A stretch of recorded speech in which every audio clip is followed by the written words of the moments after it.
Good evening বন্ধুরা। তো আমি এখন একটু রাত্রির জন্য ডিনার রেডি করছি। আমার এখন ডিনার হচ্ছে রেডি। তো এই দেখো, আমি এখন বানালাম এই রুটির জন্য তরকারি করেছি কুমড়ো দিয়ে, আলু পটল আর ক্যাপসিকাম দিয়ে একটা তরকারি বানানো হয়ে গেছে। আর আমার জন্য বানাচ্ছি এই যে ম্যাগি বানাবো, তো ভেজিটেবলগুলো বয়েল করতে দিয়েছি। এই দেখো ভেজিটেবলগুলো বয়েল হচ্ছে। এবার এর মধ্যে এই যে ম্যাগিটা এইটা দিয়ে দেবো।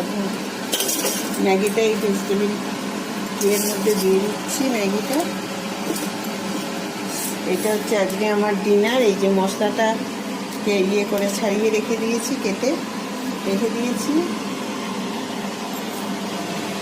তো এই হচ্ছে আজকে আমার ডিনার হচ্ছে এইটা। আমি ম্যাগি এটা করছি, ম্যাগি খাবো। আর এইদিকে হচ্ছিল আটা মেখে রেখে দিয়েছি। এই যে আটা মাখা হয়ে গেছে, রুটি করব।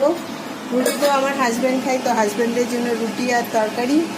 এই যে তোমাদের দেখালাম, এই যে তরকারি করেছি আজকে। আর আমার জন্য হচ্ছিল এই যে হচ্ছে ম্যাগি। এখন আমি জানি না ম্যাগিটা এখন কেমন হবে খেতে। সব ভেজিটেবল সেদ্ধ করে করছি, দেখি কেমন হয় খেতে। আজ সারাদিন তোমাদের কেমন কাটলো? আমার তো ভালোই কাটলো। এখানকার আজকে ওয়েদারটা ভালোই ছিল, রোদ উঠেছিল, বাট অতটা গরমও নেই। তো সব ভালোই হয়েছে। তো আশা করি তোমাদেরও সব ভালোই কেটেছে। তো সবাই তোমরা তোমাদের ডিনার এনজয় করো, আমার সাথে থেকো, আমার পাশে থেকো, আমার চ্যানেল সাবস্ক্রাইব করো। গুড নাইট বন্ধুরা, বাই।